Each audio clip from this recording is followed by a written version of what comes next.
And happy National Dog Day. You know, I can't remember when I haven't had a dog. Now, my first dog was named Mandy. She was a cockapoo, and the family got it, and Mandy never got very far beyond paper training. She wasn't that smart, but she was my dog.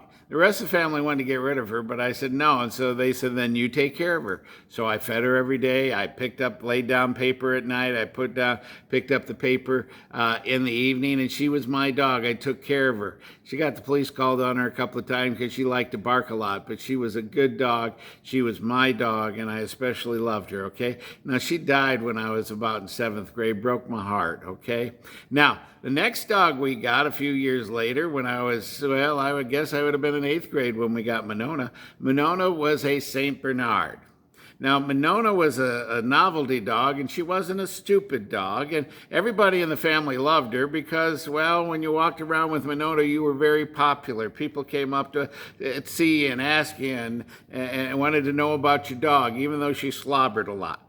She was a loving dog. She didn't like us boys to wrestle. She would jump right in between us and separate us. So we couldn't fight in front of Monona. In fact, my parents couldn't even kiss in front of her because she didn't like the contact one to another. She was there to protect us. She was a sweet dog.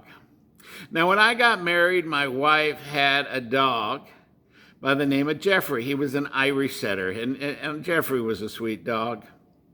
And when Jeffrey would point, and he could point very well, it was the most beautiful picture you ever saw. Matter of fact, Jeffrey was to say, beautiful but stupid. Probably the dumbest dog I ever met, but that's okay. He was good looking anyway. Well, after Jeffrey passed on, then we ended up getting 3 Labradors, one on top of the other. We had a golden lab, Dooley, who literally chased the ball around the yard so much he wore the pigment off of his nose.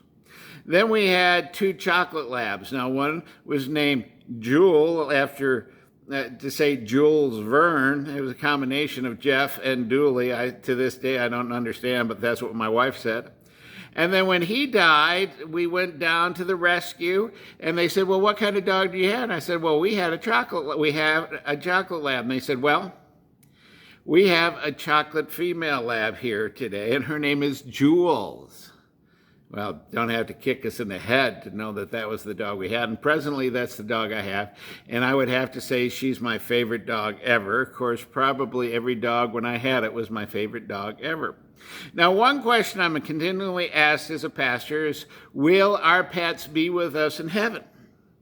And all I can say, well, if you turn to Revelation chapter 21, verse 4, it tells us, and God shall wipe away all our tears from their eyes, and there shall be no more death, neither sorrow nor crying, neither shall there be any more pain, for the former things are passed away.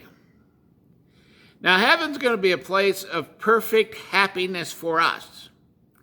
And if what we need for perfect happiness is our pets in heaven, then I guess they'll be there. And that's my thought for today. God bless.